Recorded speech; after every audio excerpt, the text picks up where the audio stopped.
Audits and Government Efficiency to order. Could I have a roll call? Yeah, this is the Audits and Governmental Efficiency Committee meeting. It's February 2nd, Tuesday. We have Councilmember Corretz and Councilmember Parks present. And without objections, we'll place item 6 and 7 on the consent calendar to be noted and filed. And we'll have item 1 and 2 heard together. Okay. Item number 1 is the City Controller Report relative to audits entitled Early Payments to Vendors and Review of Volume Discounts for Commodity Contracts. And item number 2 is a motion by Councilmember Corretz and Councilmember Wizar relative to various departmental reports on implementation of the audit of early payments to vendors and review of volume discounts for commodity contracts. And if we could hear from the Controller's Office. Good afternoon. My name is Siri Kalsa. I'm with the Controller's Office. We'll be speaking about 2 audits. I'll talk about the volume discounts, and my colleague Ricky will talk about the early payments. So the Controller's review of volume discounts for commodity contracts, the report that we're reviewing today was issued in December 9th of 2009, and the impetus for conducting this audit was based on several prior controller reviews that identified lost discounts in the past. The purpose of this particular review was to determine if GSD had recovered the previously identified lost discounts and also to assess GSD's current processes to maximize these types of discounts to the city. The report had 3 primary findings. The first is that volume discounts are not considered in selecting or awarding commodity contracts.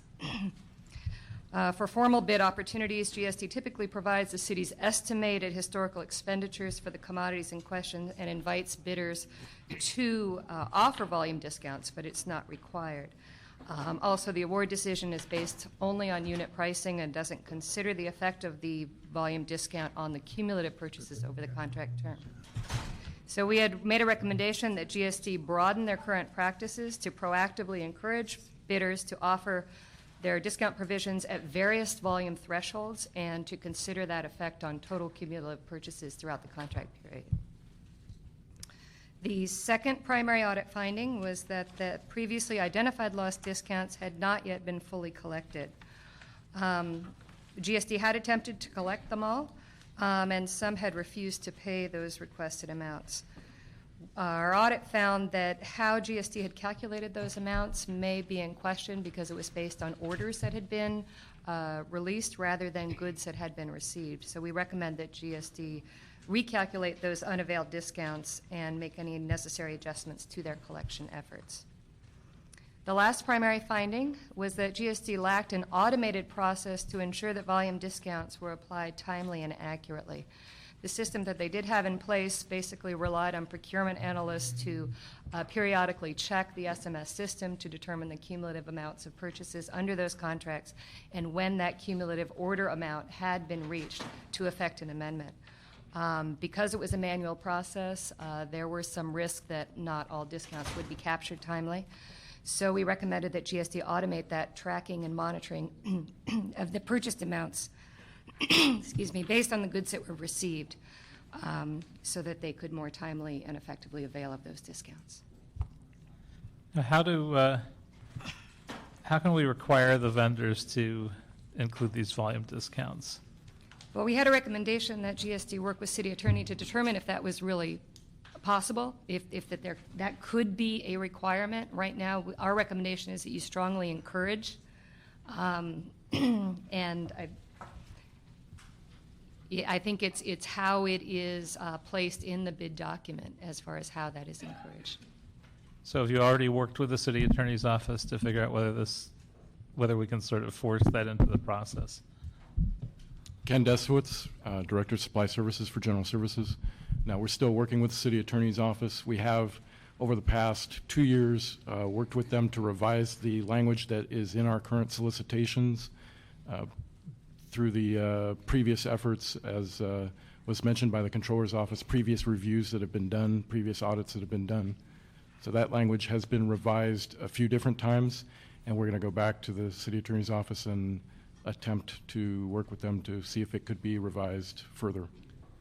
Do we know how other cities deal with this issue? I have to assume most other large cities get volume discounts. There must be some process.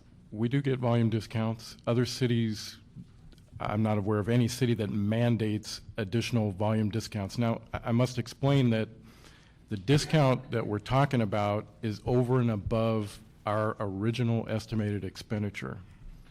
Our pricing it was never criticized that I know of as far as our existing discounts that we get. So we're talking about discounts over and above our original estimated expenditure.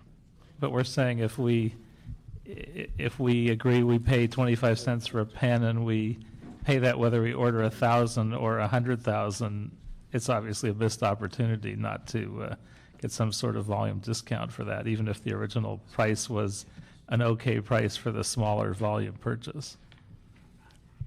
That's what's at issue, yes. And have you actually investigated whether other cities have done this, or you're just making that as an assumption? No, we've done research as to best practices with other agencies.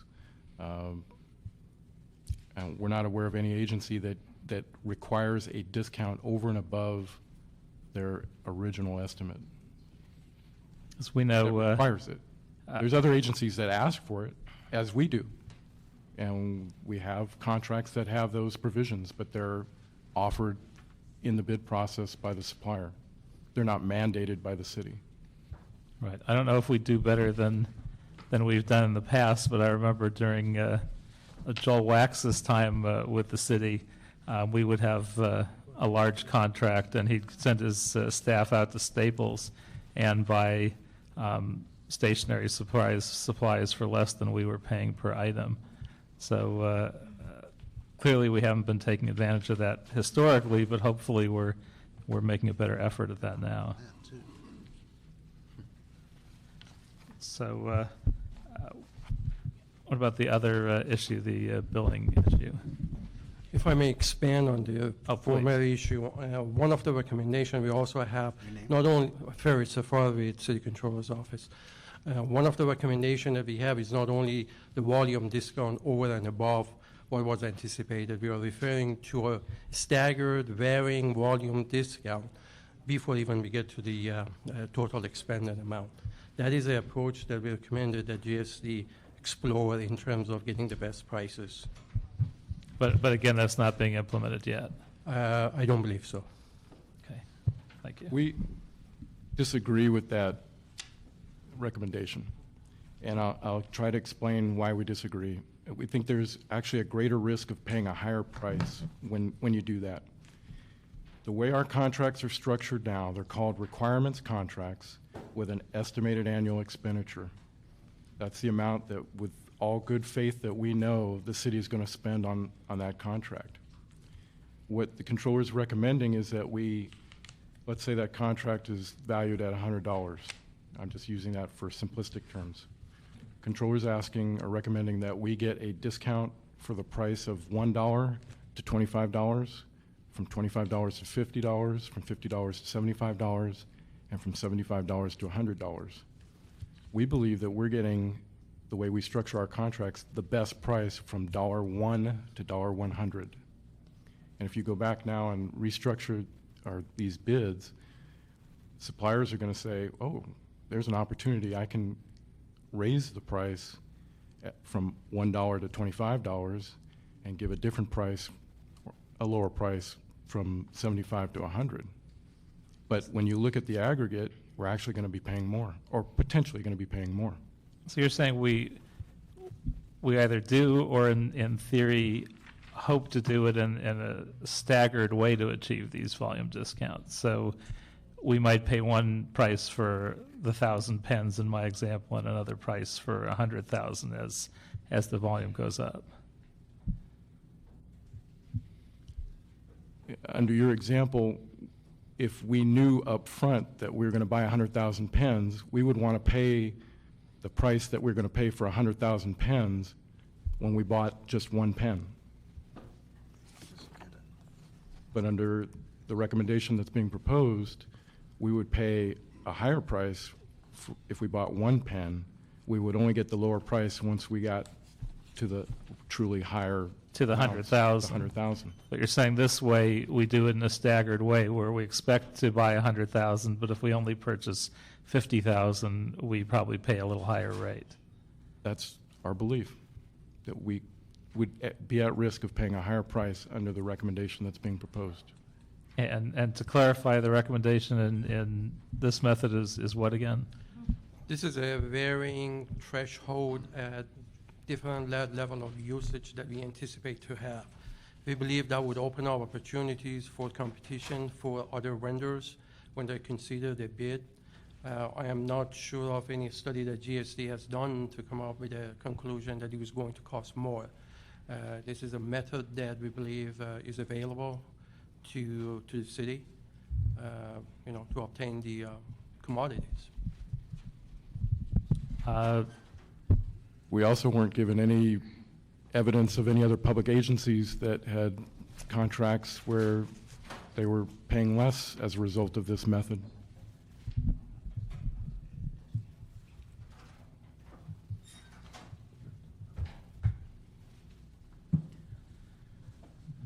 So given these two conflicting points of views, where are we best to go with this?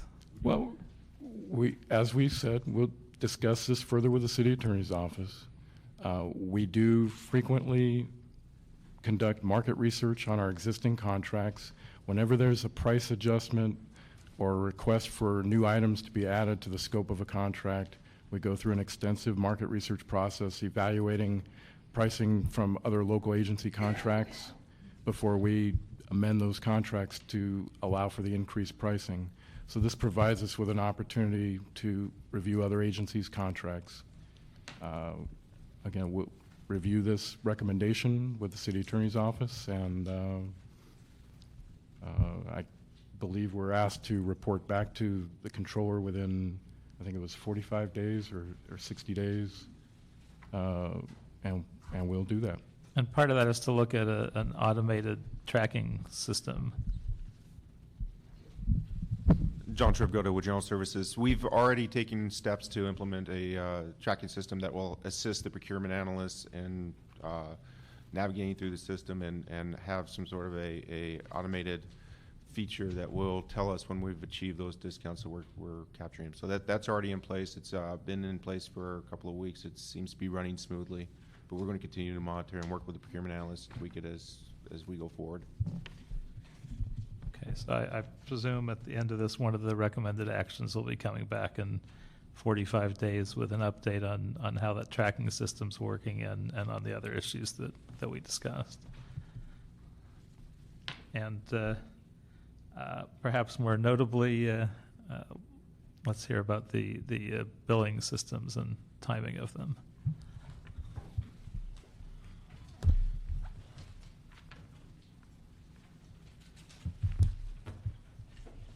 Rick Degucci, But, Controller's Office. Mr. Parks, did you have a question on the previous item? I'll wait till he's finished. I got a couple of comments. Okay. Okay. Our audit of early payments to vendors was issued on December 10th, 2009. Just in the way of background, the city purchases about $2.5 billion each year in goods and services from thousands of vendors. The city's general policy is to pay the bills within 30 days from the later of the invoice being received or the goods or services being received.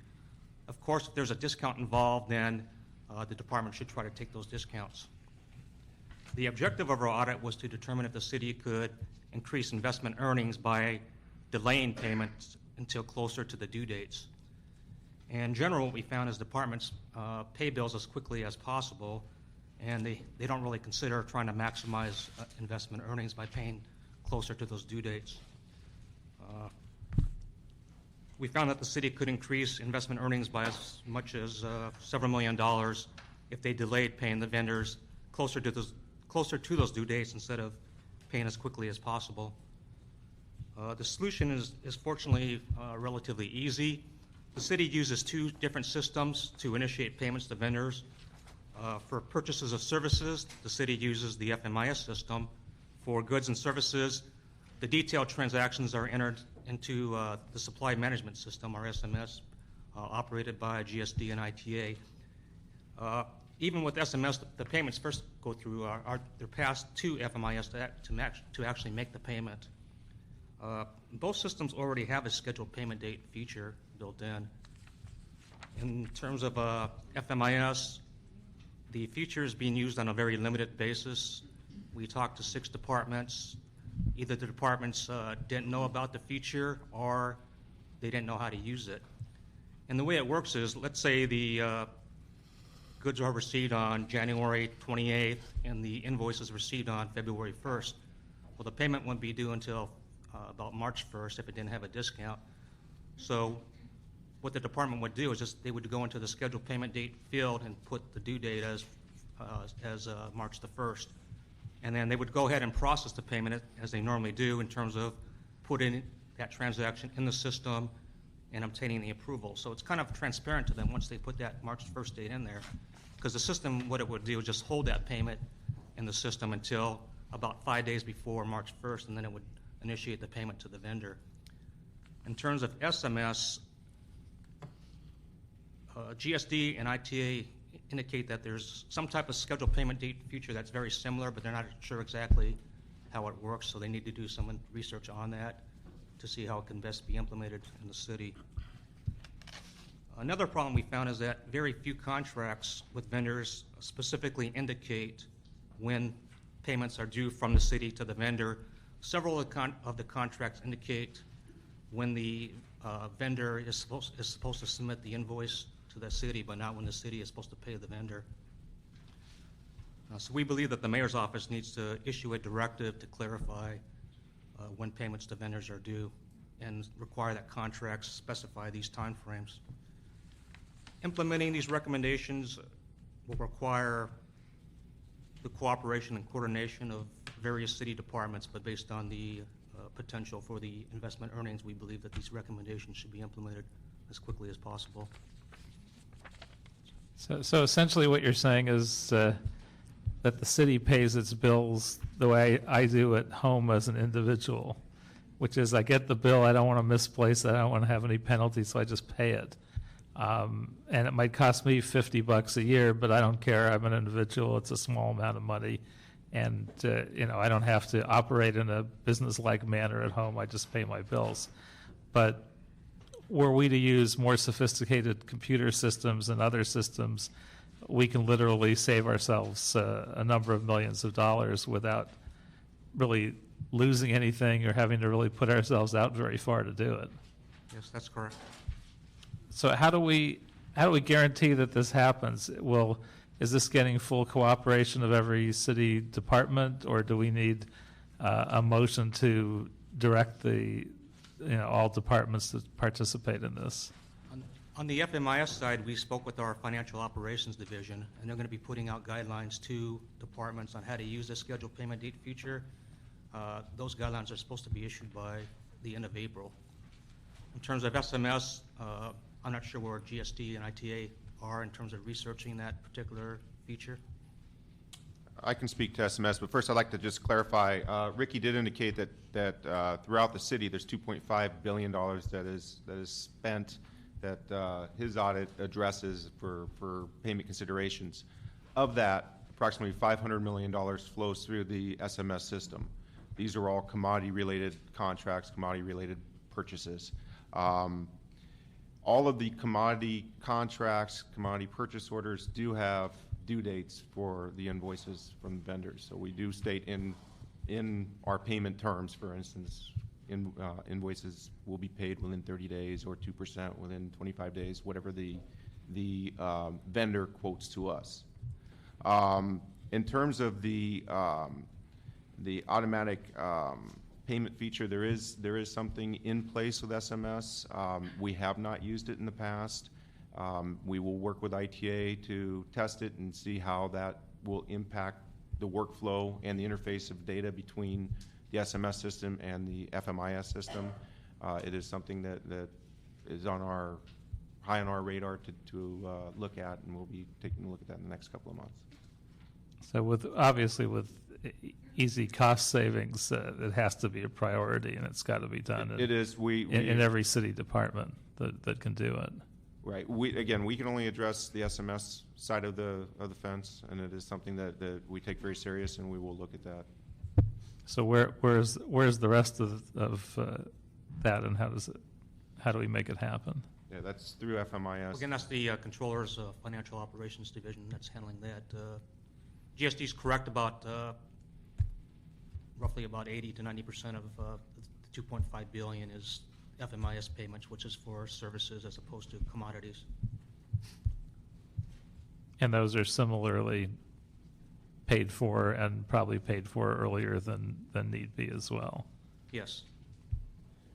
Okay.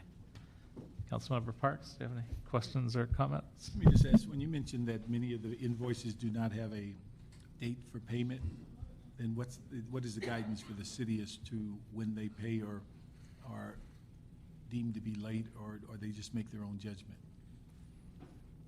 Well, again, it's a informal city policy to pay for the city to pay the vendor within 30 days, but it's not codified in any administrative code or any executive directive.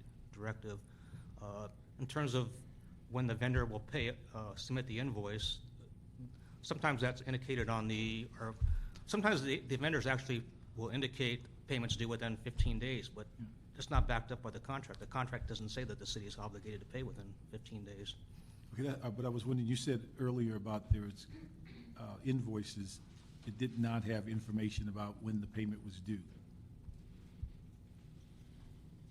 Yes, that's. I'm just wondering, what is the guidance for the city as to when they should pay when they get such an invoice?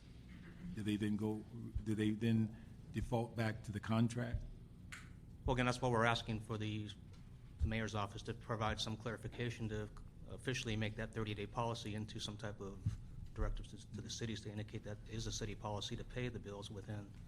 But are they informally following the 30-day policy? Is that?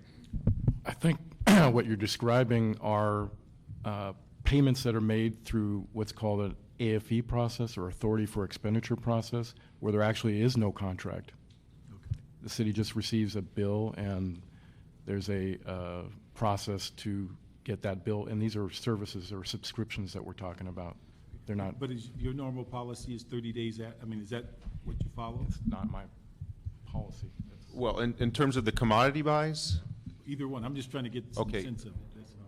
yeah, if you're talking about the FMIS side of the house, we can't speak to that. But Yes, but what departments are you in? general services. Okay, all right. But from our perspective, for commodity-related purchases, we have payment terms on all of our In the contract. in all of our purchasing documents, and we comply with those. Okay. We capture about 90% of all of our early payment discounts. You know, Yeah, that's one of the things, I guess you hear long enough, you see a full circle. I remember a controller's audit years ago that criticized general services for not paying correct. on time and also not securing the early payment discount. And I'm glad you mentioned that. There is an Is my executive. memory right? You're Is that correct, like- Councilmember. You are absolutely correct. And there was an executive directive that was issued during the Hahn administration that instructs us to pay bills as quickly as possible. So we do have a bit of a conflict with the policy. Okay. One thing I didn't understand, when does it work out to, is it part of the RFP or the contract when you seek the early payment discount? Is that part of when you cut the deal? Yeah, we actually ask in the bid for the supplier to bid their payment terms. And the city's standard payment terms, as we express in our contract language, is net 30, or you can bid a discount to that, and we'll evaluate that to the pricing evaluation if their discount is 25 days or greater. So often we'll get a bid that'll have a discount of 2%, 25 days, and we'll evaluate that into the pricing evaluation, and that then becomes part of the contract, and that'll actually be stamped or printed on the invoice and evaluated by payment services when the invoices come in and they're matched with the purchase orders or the contracts. So is it fairly standard then that whenever you're going through this, that you automatically seek that early payment? Yes, it's in all of our bid documents. Okay, so So that's standardized, and then it's standardized in your documents as to when you pay. Yes. Okay, okay. Let me just ask one other thing. A while back, we did a motion that talked about, and this is kind of on the side, but it deals with some of the same forms, about developing a system that somewhat mimics the county, and that accepting deliveries on non-peak hours. And General Services did a report and talked about they could do that. They had to change the forms. Did that ever happen? I don't believe that the motion ever was adopted, but we did actually submit a report back to, it may have been Budget and Finance Committee. No, it's an ITGS, because we've been backtracking, but we read your report, but I was just wondering, because it died in committee, and we're going to basically. We have that language. We can adopt or implement that language. Anything changed since you did the report? No, not that I recall. So we just need to get the report through the council then? Yes. Yeah. And then with your department, what percentage you're handling? We would. Percent of these types of issues where we would direct people only to bring product from 9 to 3 as opposed. Our contracts, I believe, would cover the majority of those instances. Now, there are professional services contracts where there may be a remote opportunity where some materials may be delivered as part of that contract. It may impact it, but the majority of the impact would be within our contracts. There may be emergencies that would not fit. Plus, we weren't talking about interdepartment supplies and such, so it's merely bringing in product from the outside. Correct. So we'll find that and see if we can get it, because that was something that it has many benefits in the sense, I think it puts you in a situation as to knowing what the timeline is. It also cuts down traffic during early morning hours and a variety of things. Yes. That we're interested. So we'll find that and see if we can get it out of committee. Thank you. So I have the letter here from Mayor Hahn from November 2001.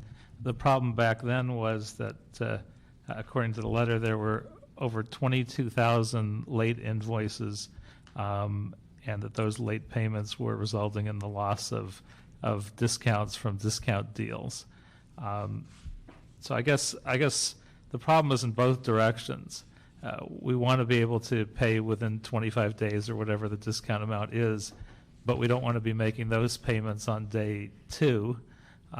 We have sophisticated computer systems, and ideally we should be able to time all our payments at the ideal time rather than just doing them quickly and getting them out of the way.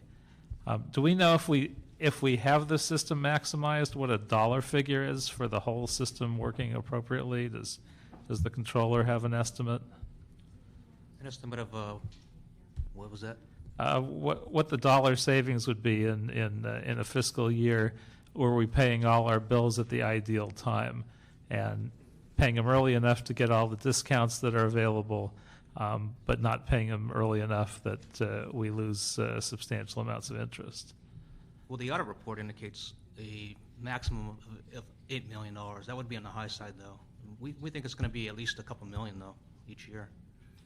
That assumes an interest rate of 6%, which is the long-term interest rate over the last 30 years. With interest rates being 2 or 3% right now, it's going to be a lot less than that figure. So right now it could be only 2 or 3 million, but implementing this best practice going forward indefinitely, at some point it'll average out to more like 5 or 6%.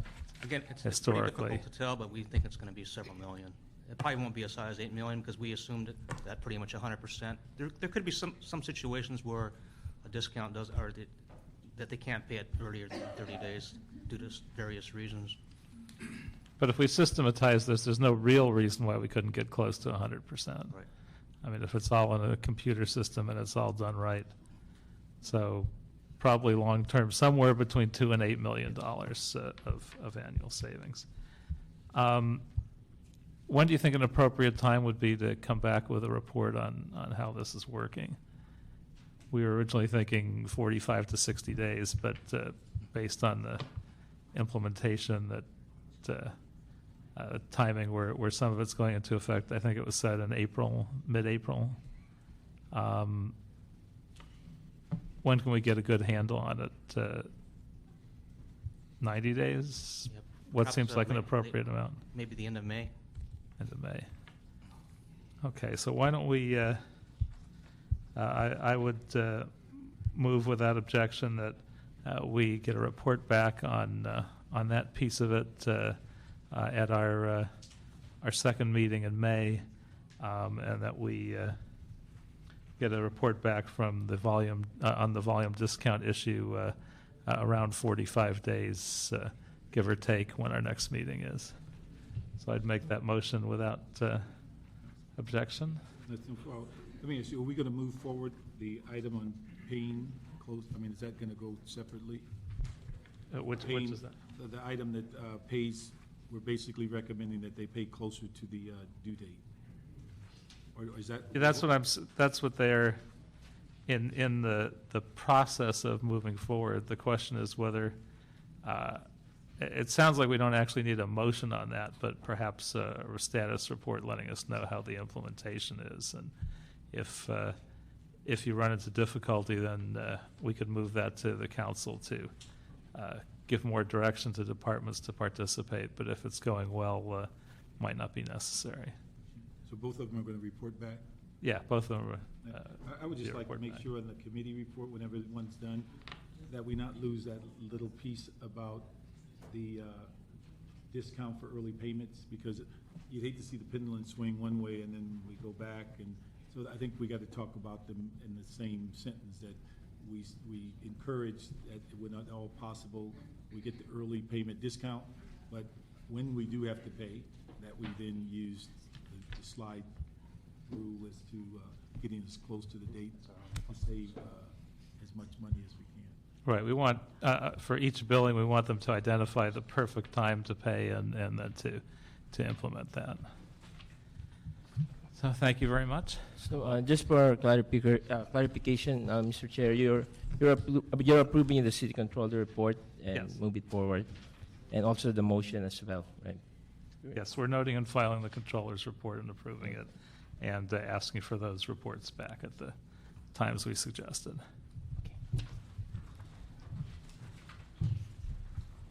And item number 3. Item number 3 is an item that was continued from the December 1st, 2009 meeting. It's a CAO to report relative to the creation of an advisory commission that will examine revenue maximization, collection, and efficiency pursuant to the motion of Council Members Garcetti and Council Member Parks. Hi, my name is Brooks Friend. I represent the CEO here.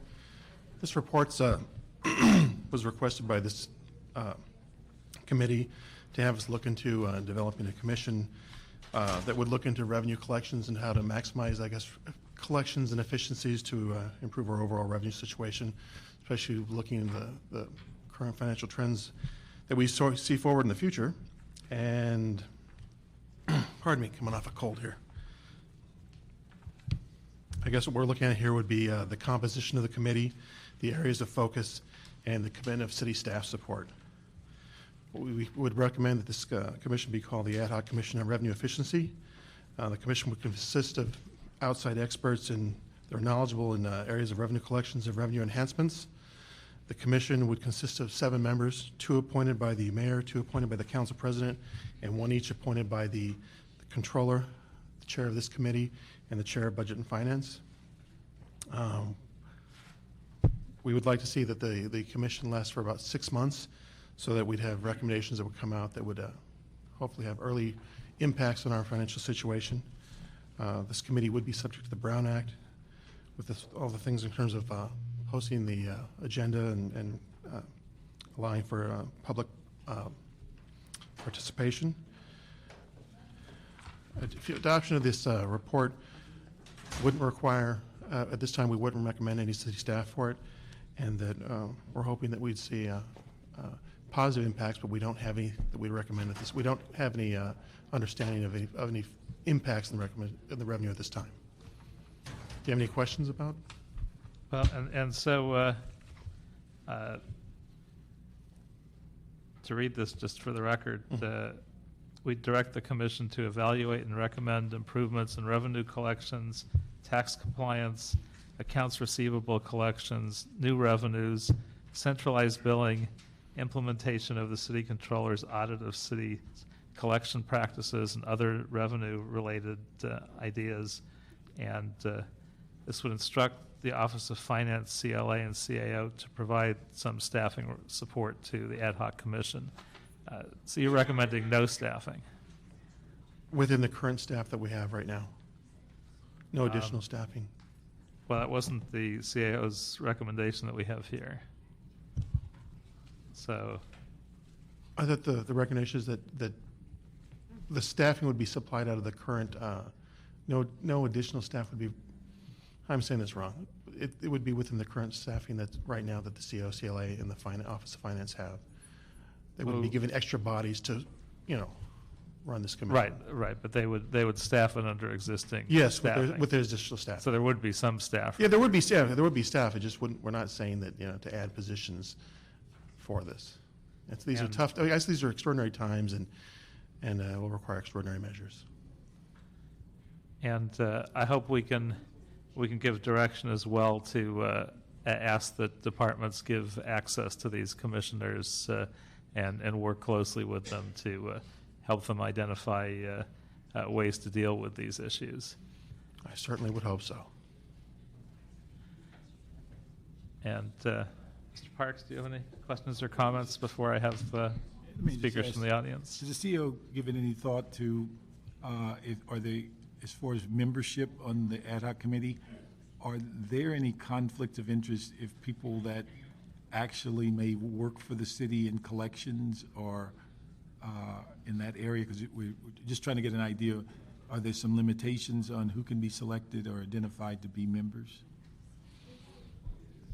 In terms of, I guess they already have like a contract with the city on Because I'm just revenue thinking about collections. people that are in the guts of the organization already in Department of Finance, and they're out basically collecting our debt. Are they off limits, or, because this appears to be so specific, it's just not a business person that says, I have an interest. It seems like somebody's got to have some real operating knowledge about debt and collections and systems and taxes.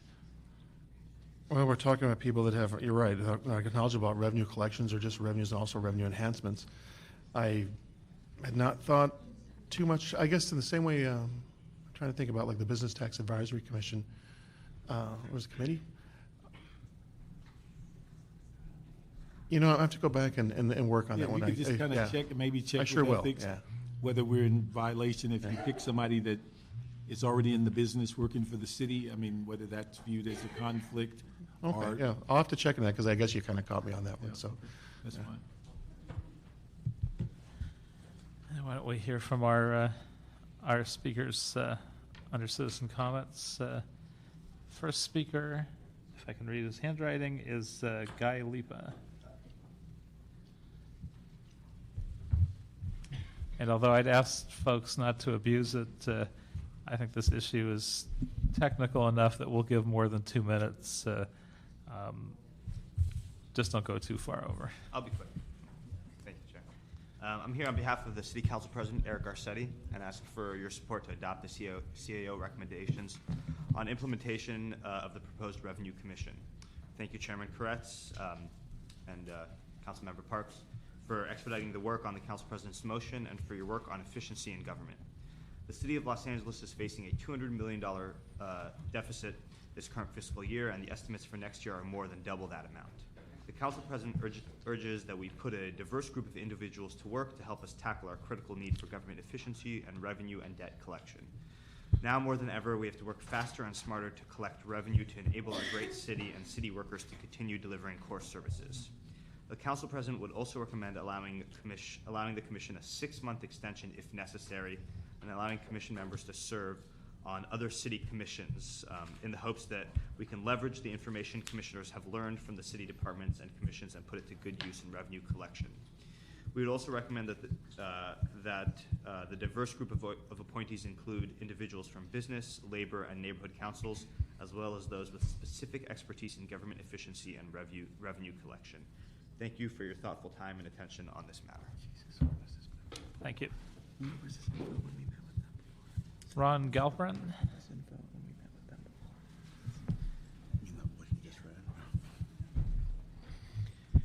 Good afternoon. I'm Ron Galperin, and thank you so much for the opportunity to speak on this matter, and thank you so much, Chair Koretz, for taking the lead on this, as well as Councilmember Parks here.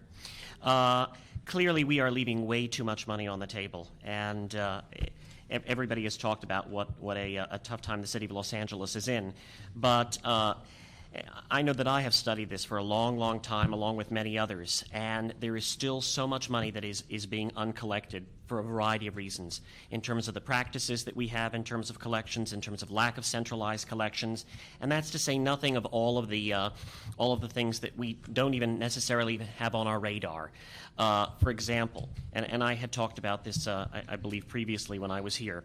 A simple kind of ordinance that would require that anybody who wants to have central station monitoring for their alarm system also have paid for their burglar alarm permit with the City of Los Angeles. We're not collecting that money. Let's empower perhaps burglar alarm companies to go and collect it for us.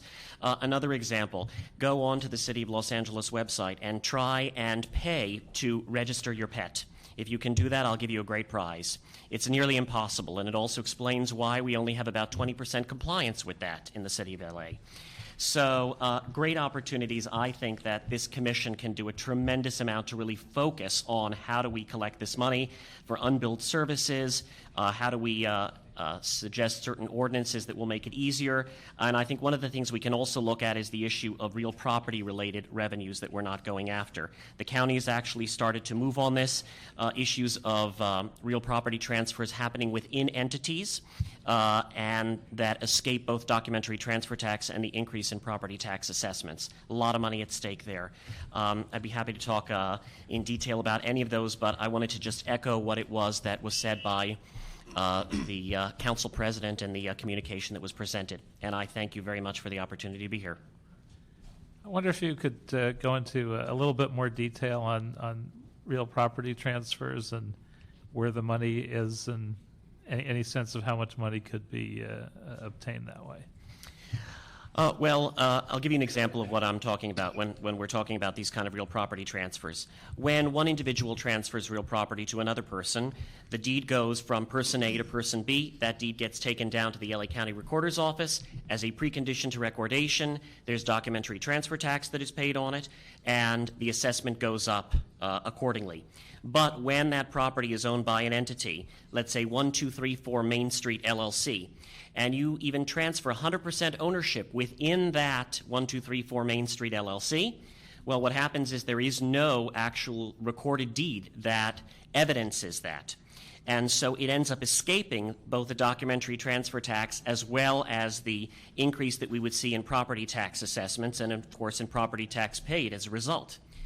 Well, there are a variety of ways to track that, and there are a variety of ways to bill for it. For example, San Francisco has actually gotten on top of this. Now, mind you, they're a city-county combo. They also have their assessor and recorder's office together. But there was, for example, one transaction involving a portfolio of trophy properties sold in San Francisco from Blackstone to Merrill Lynch. They collected nearly $30 million just in documentary transfer tax from one transaction. Imagine that. We had similar transactions, and we collected, guess what? Zip. And that's to say nothing, by the way, of the increase in the property tax assessment that is seen over the long term. There is requirement in state law that you file with the Board of Equalization paperwork when more than 50% interest in an entity holding real property changes hands. I think that we could require that a copy of that also be simultaneously filed with the City of Los Angeles as a good way to start tracking that. And also, I know that the County of LA has been working on this issue, actually based on a motion that had been brought by Supervisor Yaroslavsky about 2 years ago now, and they actually need our help in making this happen. So in terms of how much money is at stake, it's very hard to say, but it could be as much as $100 million a year. That sounds like a lot, but I think it's quite possible, maybe even more. And that's just from the real property transfers. That is correct. You're speaking of.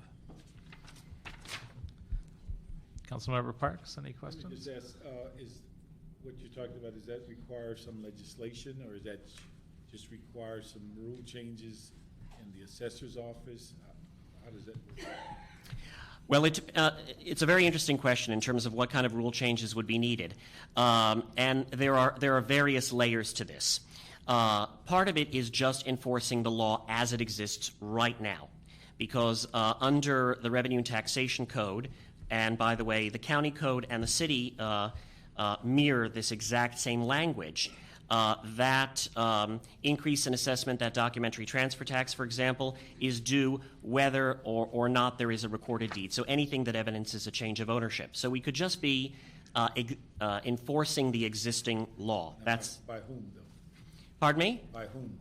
Well, it's actually the county's job to collect the documentary transfer tax, as well as to collect the increase in assessments that you see when a property is changed. There may be some provisions that allow us to do it as a city, although typically it is the county that is charged with doing that. And if we cooperate with them, we'll see more money out of it. So one thing is enforcing the existing law. The second is some changes in ordinances here in the city of Los Angeles, which I think would make a difference. And we can do that. As a charter city, we have the ability to do that. An example is the current Revenue and Taxation Code says that documentary transfer tax is based on the value of the property less liens and encumbrances. So, for example, if you've got a $1 million property, you transfer it with a $900,000 lien on it, then the value less liens and encumbrances is $100,000, not $1 million, and the documentary transfer tax is based on that. Now, what you can do as a charter city is certainly just change that definition. By the way, that's what San Francisco as a city-county combo has done. And there are a number of other examples of things that we can do. Then the next layer to all of this is perhaps changes in the state law and going and lobbying in Sacramento, not just on behalf of the city of LA, but on behalf of cities and counties throughout California for some changes that will make it easier for everybody to follow this and to collect it. Thank you. So I guess the appropriate action, if there's no other questions or comments, is to approve the CAO's recommendations. Thank you very, very much. And create this commission, work closely with it, and we have high expectations that this will bring in a substantial amount of savings. I think we should also direct from, at least from my point of view, that the commission attempt to focus its greatest energies on collections, where I believe we have the greatest opportunity to achieve significant savings, and we had a substantial discussion of that piece today in council. So I think we'd be looking towards this commission for helpful guidance. I have a point of clarification, Mr. Chairman. Certainly. The council president's recommendations that I read, will that be incorporated into the approval? Or Being the 6-month period and the possible 6-month extension if needed. And 6-month extension, the allowing the commissioners to also be on other commissions in Los Angeles. Yes, I think all those suggestions without objection should be fine. Okay. And if by the time this comes to council, if you could have that information about conflicts of interest, I think it'd be very helpful. And Mr. Fritz, just for your information, the CAO is moving the Department of Finance forward on the December 2009 audit that came out of the controller about centralizing bill collecting within Department of Finance. So that whole system they're looking to put under Office of Finance. Yeah, well, I think it needs to be centralized somewhere. Personally, I'd given the choice, I'd make it its own department or division and have it report directly to the CAO. But we'll at least for now let it move forward in that direction. It has to be centralized somewhere to make this work. So thank you. And then we'll move forward with item number 4.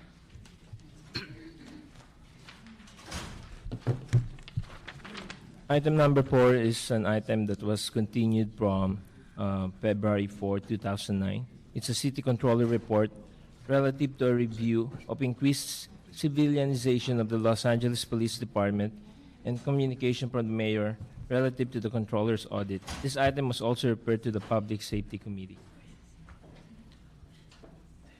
Are we going to deal with 4 and 5? Yeah, I was just going to say we can do 4 and 5 together. Actually, they're similar enough.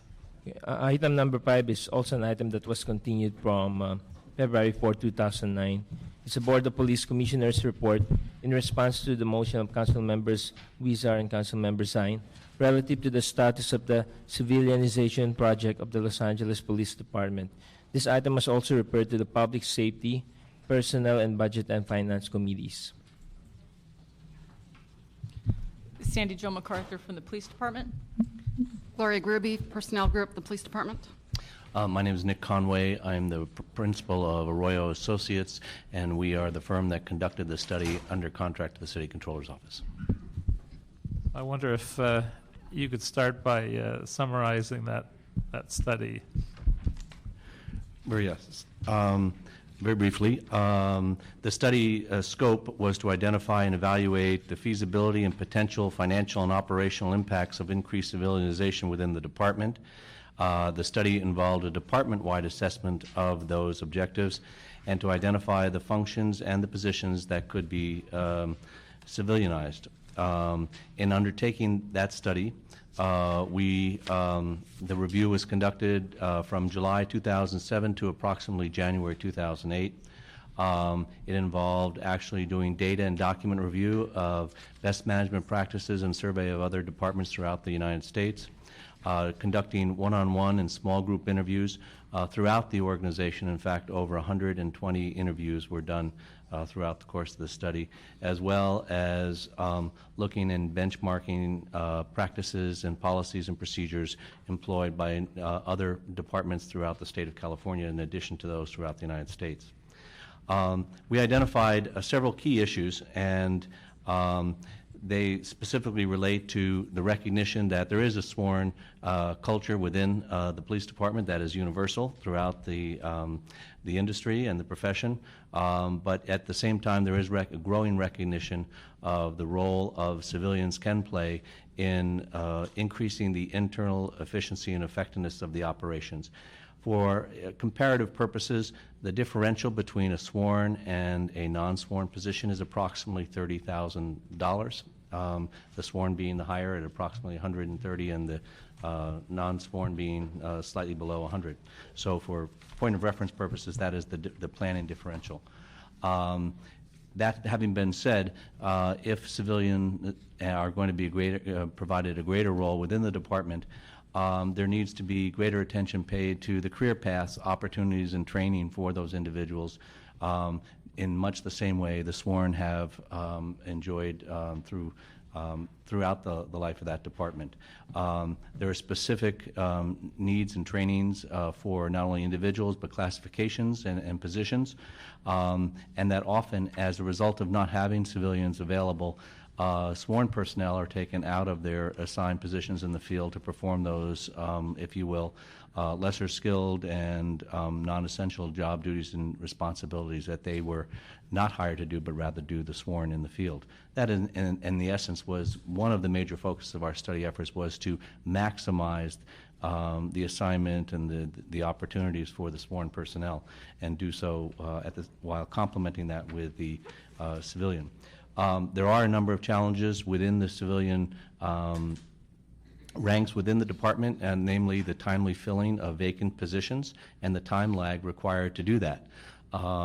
It is one thing to have a civilianized position available to support. It's another thing to have that position lay vacant for quite a long time. And in the absence of that position being filled, what often happens is sworn positions are taken from their assigned positions to fill those necessary job duties and responsibilities. The report has identified over 565 positions that would be prime candidates for civilianization, and of those positions we have identified approximately 402 are filled by true, if you will, positions that are candidates for civilians. The 165 positions are filled by officers on light duty assignment, and they would not be candidate for civilianization at this time due to the existing policy of ensuring a position for those individuals. But there are 402 positions that are at this time, or at least at the time of our study done, would be candidates for that. We've identified a 3-year implementation stage. This is a study effort that has to be implemented over really a 36-month period, given many of the policy changes that have to accompany that, as well as a commitment to fill some of the vacant positions. In summary, I'm happy to answer any questions. We have over almost a dozen full recommendations in the study that go in greater detail to some of the synopsis that I provided. So how do we compare to other cities that you reviewed? We do a very good job in our in comparison to other departments within across the nation, particularly large urban departments. Los Angeles does a very good job and has really been on the cutting edge of increasing civilianization. There are some that are doing more in other areas, and we've identified that within the scope of the study. And I think there is recognition within the department that there is a greater opportunity for them to do more, even being in the forefront. Well, I don't know if you've followed what's gone on since you've done your recommendation, but my observation would be in an effort to make cuts in a budgetary sense, and yet at the same time keep the same number of sworn officers, that we've actually probably gone backwards. We've cut civilian positions and not filled them, and we have sworn officers, maybe not on a daily basis in every case, but jumping in and helping out people that are drowning in the civilian positions.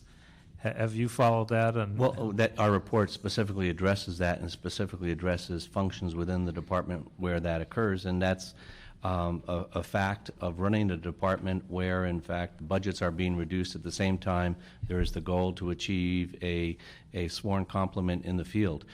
In the event that those civilian positions are eliminated, they're either not performing a necessary job, which we did not find any evidence of that, but rather when those positions are vacant, those job duties and responsibilities must be performed. And so in what they commonly refer to within the department of the practice of harvesting, which is taking an officer out of their field position to perform that job duty so that it gets done so the other officers can stay in the field, in a budget cutback mode, I suspect is happening. But obviously to meet our budgetary goals, the ideal would be to do the opposite. The focus of our study effort was indeed to achieve a goal within a resource-constrained environment, and therefore avoid the full cost of having to go out and hire those number of sworn persons. We were recommending that those positions be converted to civilian, thereby increasing the existing manpower within the resources. Let me ask of the LAPD, how is civilianization factored into the department's hiring goals? Is there actually a real effort to do this, or is this a secondary priority? Well, as you know, this was done before the budgetary crisis that we're facing right now. And at the time, we had not deleted 371 civilian positions from our budget. And we, as you all know, we've deleted those, and we have 443 vacancies currently, of civilian vacancies currently on our department, and we have 180 pending ERIP civilian vacancies. So the idea of civilianization was a goal that we were looking at, because we do understand the value of it, but unfortunately right now in this time, with all of the pending civilian vacancies that we have, and knowing we can't fill many of them, and they're actually looking at how to, for the whole city, additional vacancies, including the police department with the civilian. It does not appear that we're going to be able to do much with the civilianization piece of it. But with that said, Ms. Gruby's here today as a civilian commander who is now sitting in a seat that used to be at personnel group, a sworn commander. So we do look at putting civilian people in the places at the right rank, in the places where we can. One of the things that we have done since the audit had come out is we've really stepped up the training that we do have for our civilian employees. We have a civilian supervisor school, which existed many, many years ago and we haven't had for a very long time. So we are looking at doing what the things we can do within our current budget, but civilianization just doesn't seem to be something that this budget will allow at this time. Specifics regarding our civilian positions, that's what Ms. Gruby's here for.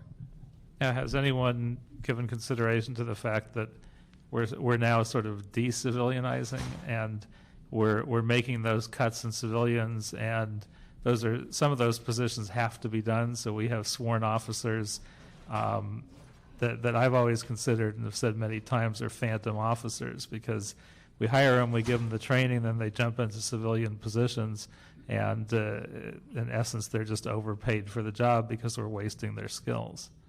Well, one of the things that we've done since Chief Beck's come on board is we've looked at how to avoid that. We've sent 130 people back to operations. We are looking at sending another 70 back to operations. Quite frankly, we're looking at what we have to stop doing so that our officers aren't doing the civilian position. Another issue, which I know you're all well aware of, since the audit was done, we have changed our policy regarding permanent and stationary light-duty officers, that once they become permanent and stationary, other than the grandfathered-in employees, we do civilianize those positions where they can fit into a position and that they qualify for. So we did actually take some of the considerations into play. But Chief Beck is very much into putting as many able-bodied people as possible out in the police cars. Now, I know that's true as a goal. I'm also hearing anecdotally about civilians being swamped in their work and sworn officers stopping and taking a few hours and pitching in to help them catch up. I know that is happening. So when it happens, we have to take that into account. It seems like, from a PR standpoint, we have the officers on the street, but as a practical matter, some of them are having to jump in and do civilian work rather than hire a lower number of officers through attrition and hire more civilians to do those jobs that still absolutely need to be done. Oh, well, anecdotally, I'm sure there are cases, and if our officers didn't stop and help somebody who was in need, I would be very disappointed in them. Correct. If it is an issue that is we are evaluating everything to see if that is in fact becoming problematic. And I'll let Ms. Gruby talk to the issue about records. I think that's one of the issues that you might be hearing anecdotally in just a moment. But that is what we are all doing right now to see if that is in fact happening at a higher rate than it used to.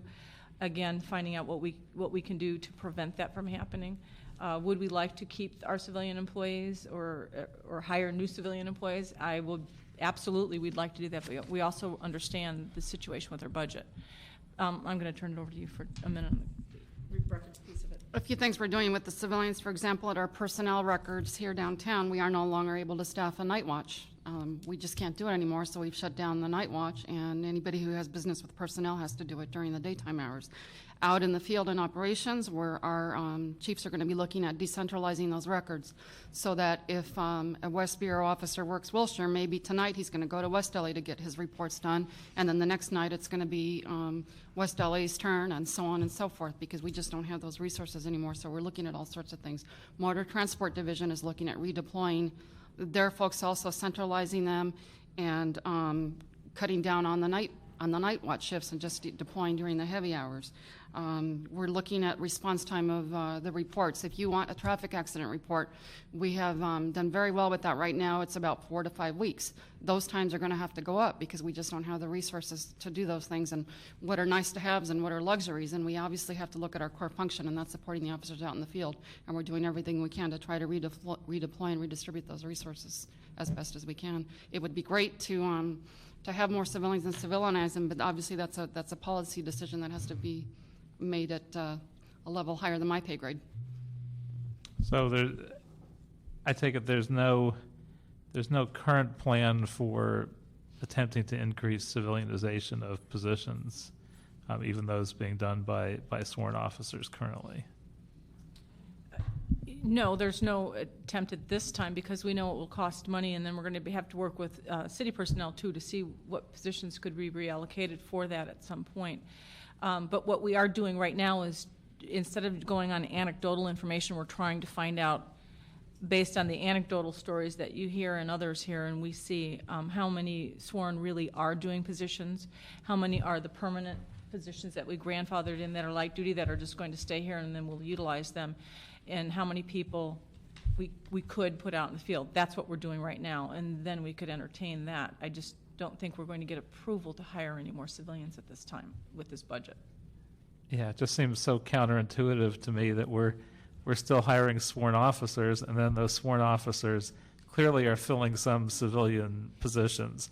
I mean, it was identified that there were 400 of them before we had this problem, and clearly we've been cutting hundreds of civilian positions since. So it would be, even though it sounds like you're picking some good efficiencies and priorities and doing the best you can, intuitively, beyond just the anecdotal, it would seem almost impossible for this problem not to be persisting, if not getting worse. Again, I don't disagree with you, but this is an audit that was done a few years ago. We'd have to look at it again now and see, out of those 402 positions, which ones are still being handled by officers, what have we collapsed? And that was one of the pieces that we did with the reorganization with Chief Beck, is what we had duplications going on within the department, and we feel like we streamlined some of those, and we're going to continue to do so, and we need to look at the department and find out, out of the 403, I believe, or 402 you found in the audit, how many of those positions, if there's less or if there's more. Is there a way to do that and come back to us with a report on that in a couple months? It would definitely have to be a couple of months because we don't have the people to do it like we used to. Although we are doing, right now, we are looking at all the positions that we can move out, and we're doing that for Chief Beck. So in a few months, we could come back and show you that report, which would hopefully answer a lot of these questions. I can tell you it most likely won't be quite as detailed as the audit that was done. That takes a tremendous amount of time, energy, and money to do those types of audits. But we are looking at that right now, and so we can come back. I can't read. It's a moving target. We do have some targeting issues going on with ERIP. That is another concern as well. We've got a variety of things happening for us in the department right now that is, we're going in a variety of different directions. But this is a priority for Chief Beck to get as many able-bodied people out in the street. We are looking in each of our offices as to what things we need to stop doing, or what things, as Gloria pointed out, regarding we're going to have to accept that it'll take probably 7 weeks or 8 weeks to get a traffic report versus the 5 weeks currently, so that we aren't putting sworn officers into those types of positions. We're looking at all of those right now, and that we can come back and talk about in a couple of months. Mr. Parks, any questions? Well, I was Comments? enthused to read this because it's probably about the 10th one we've had in the last, 50 years? That's why I smiled at you. It's, I think it's in the controller's handbook that when you become a controller, you have to do an audit on civilianization. I mean, it's, and the thing is that what happens, there's always the same recommendations. There's never funding that comes with it. And I think if you go back to the 60s, we civilianized traffic officers. And they became traffic officers instead of PIC. The 70s, we civilianized jailers, and they became station officers. In the 80s, we civilianized PSRs because we didn't want sworn doing communication. But again, with all of that, we've never funded them. The other thing is that the historical issue of positions. You work 24 hours. You can hire, 1 year we hired 800 civilians and had 800 vacancies. And the year we had 800 vacancies because they move on to other departments. Yes. And so it's a tough grind, and again, it makes a lot of press when the audit is done, and people scurry around and look for those 300 officers, and away we go. And the thing is, you can't let the work sit there. And I think that's what's so critical about what's happening in the budget process. There's very little regard, in some instances, for civilian employees and how important they are in keeping the operations moving. And when you think about what police officers do, they create work, and somebody's got to process it. And if you don't have people in records, it doesn't get processed. If you don't have people in communications, the phones don't get answered.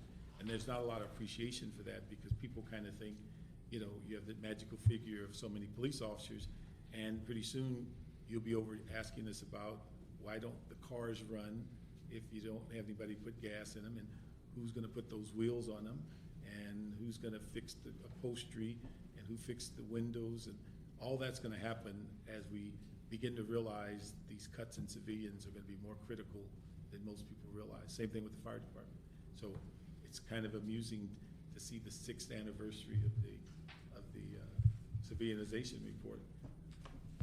I think the difference is there are a lot of things that have been talked about for years and never implemented, but we're at a position where we don't have that luxury anymore. So anything that's a real savings, I think the council really has to look more seriously.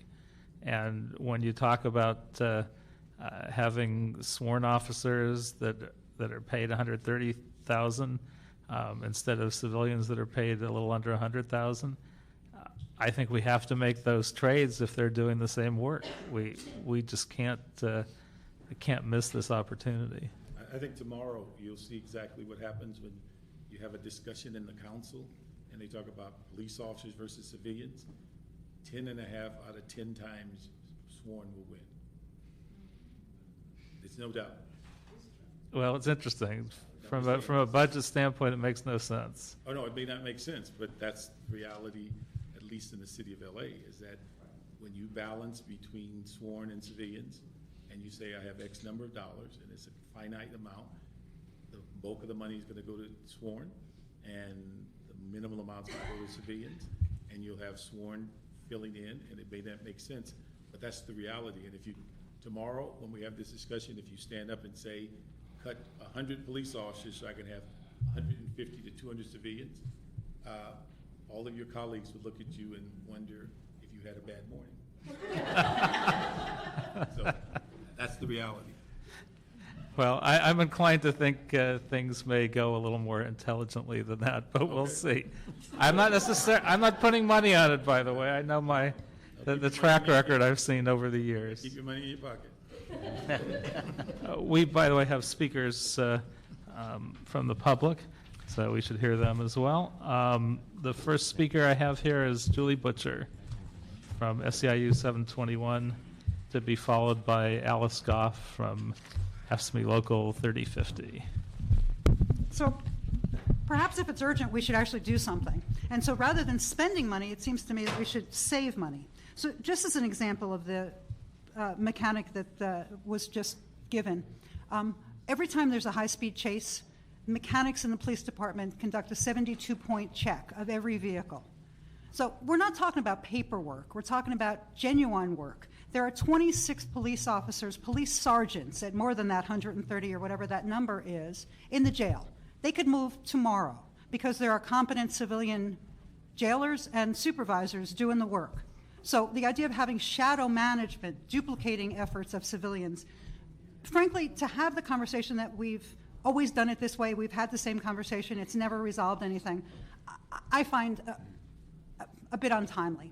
I think now is the time for us to say that we should do it the right way, and particularly where there are opportunities, immediate opportunities to save money, to most efficiently perform work. SEIU now represents, for instance, just as an example, civilian criminalists. These are scientists, they're very well educated, they're very expensive. You are hiring, presumably, new criminalists, furloughing criminalists, and contracting out their work at twice the expense that it would cost to do it in-house, creating a secondary backlog of testing DNA kits. At the same time, those folks are not only being furloughed, but they're working straight days in a department that supports the fighting of crime 24 hours a day. We think there are opportunities to maximize the resources that already exist. We're not talking about spending additional money or hiring additional civilians. We understand the moment in which we live. On the other hand, what we would recommend is that for every vacancy that's created, that there be an analysis of what the appropriate level of job, if that job gets replaced, and by whom. That's an immediate and a simple first step to truly figuring out how we get the work done in the most cost-effective and high-quality way. Thank you. One of the things you mentioned and I think I don't know who has the right answer, but we've gotten varying information about sitting testing out. In fact, we had a report recently where when they held up the hiring of the positions, the 26 or whatever, we have a letter of one of the comments that were made that the chief said that he agreed with sending them out because it was cheaper. Now, Actually, $1,000 a kit. okay, I'm just saying there's a conflict as to what is accurate, Well, and the other thing is that now the one thing that they did say that's more expensive is that the fact that when it comes back from the lab, you have to have somebody basically verify it. So you got a double. It's not, they don't retest, and actually, there's a criminal here. retest, but they gotta do It's got to be something. verified. So that's Verified. hence the secondary backlog. Okay. So, Yeah. and I know there was talk about wanting to change the FBI rules or the federal rules That's what they're on talking about. whether or not, but that seems frankly, Yeah.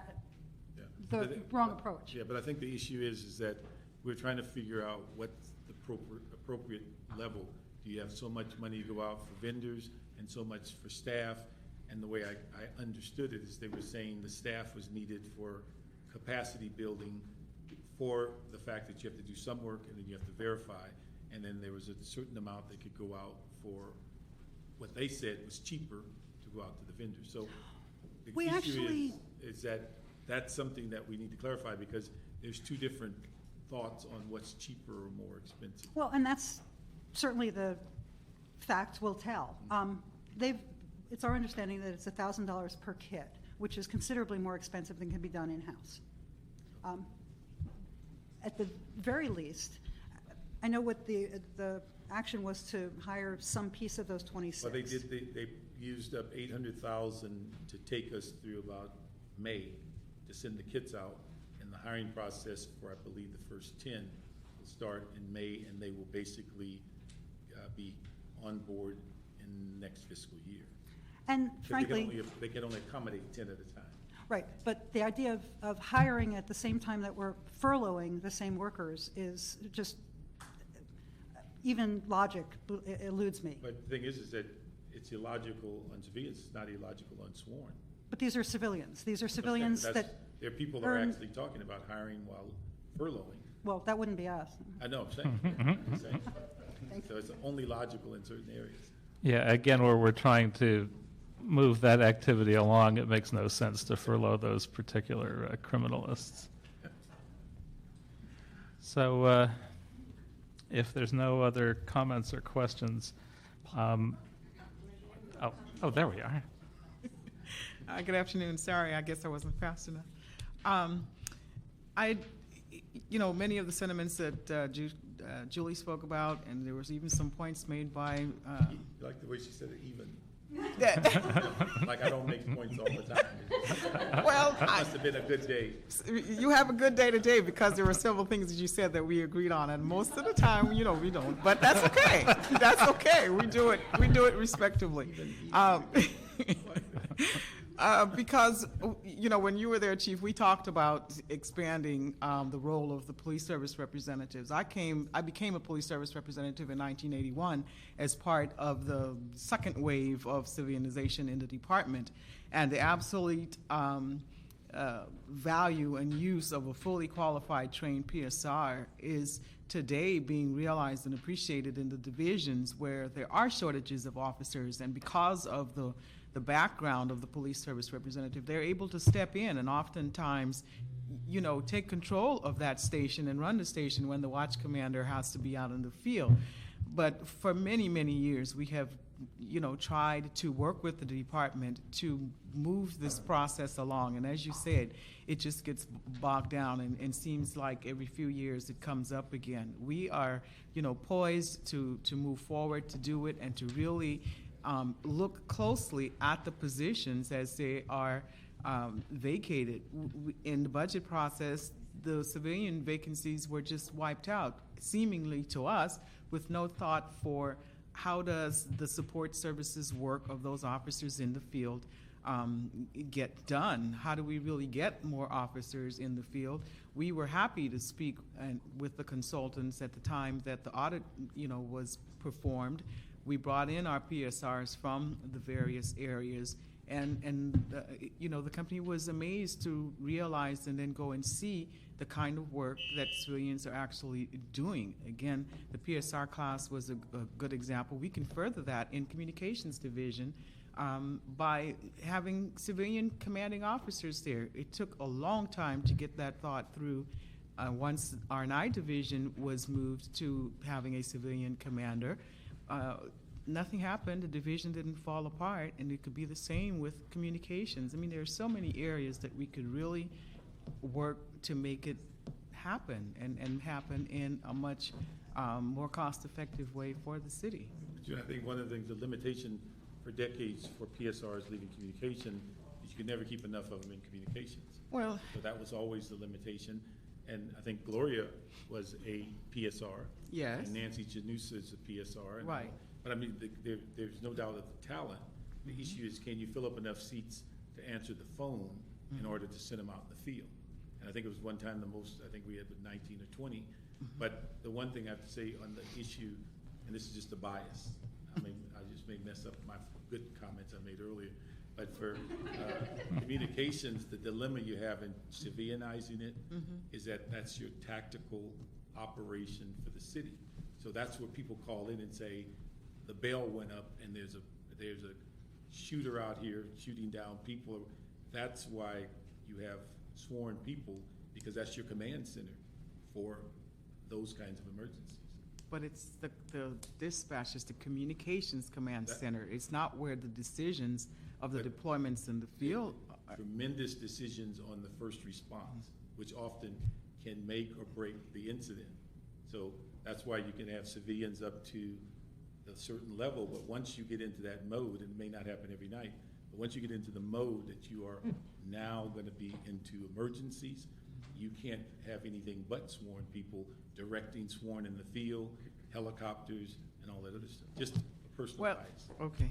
So I'm sure there's I'll let you have I'm it. sure there's some positions where it's debatable, but I have no doubt that there are hundreds of positions where it's not debatable, No, and that need is there. No, but the whole division is civilian except for lieutenants and above, right?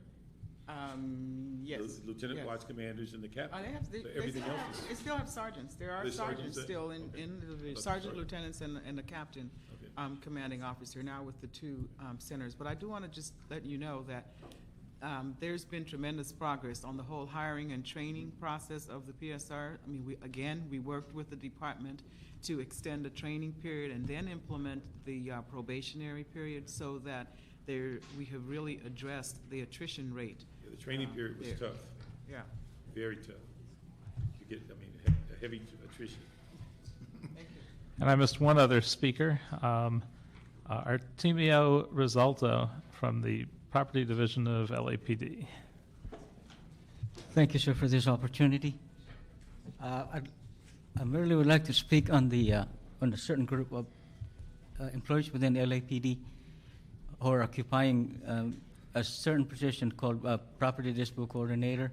What they do is after they receive like 1,000 DRs, DR numbers, each case is assigned to a DR, and they receive 1,000 of those every month. And what they want to do is dispose of this property if they are been adjudicated. So that's their job. And it's up to the detective to tell them which ones are adjudicated so they can properly dispose of them in the computer so we can pull them out of their shelves. What's happening is we got hit by the fire department, we got cited by the fire department because our evidence is stacked all the way up to the ceiling. So what we're doing right now is moving them from one room to another. We're using the rooms that are not alarmed in the old PIB building.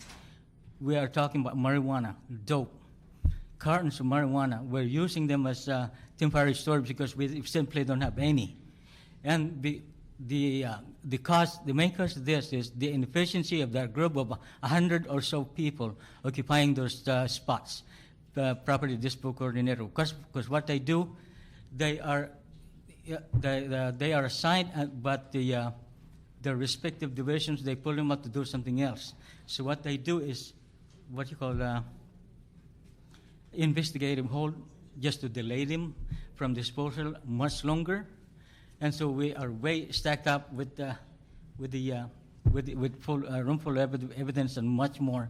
And the savings of this, if you staff this with property officers who are maxed at $52,000 a year, as opposed to the X number of sworn people and some PSRs, you will be saving $3 million a year. While delivering a much better service, because we know what to do, and those people that are now in those positions don't know anything from Adam and Eve about the job. Thank you very much. Thank you. Adam and Eve. So, Adam and Eve. It was separation of state and church. Did you want me? No.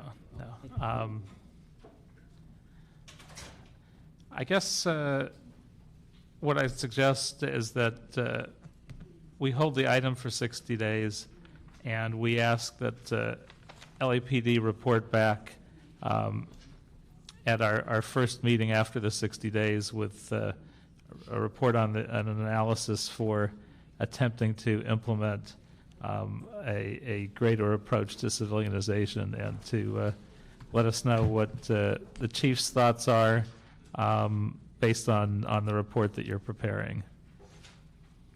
So if I'd make that motion if there's no disagreement with that. No, that's fine.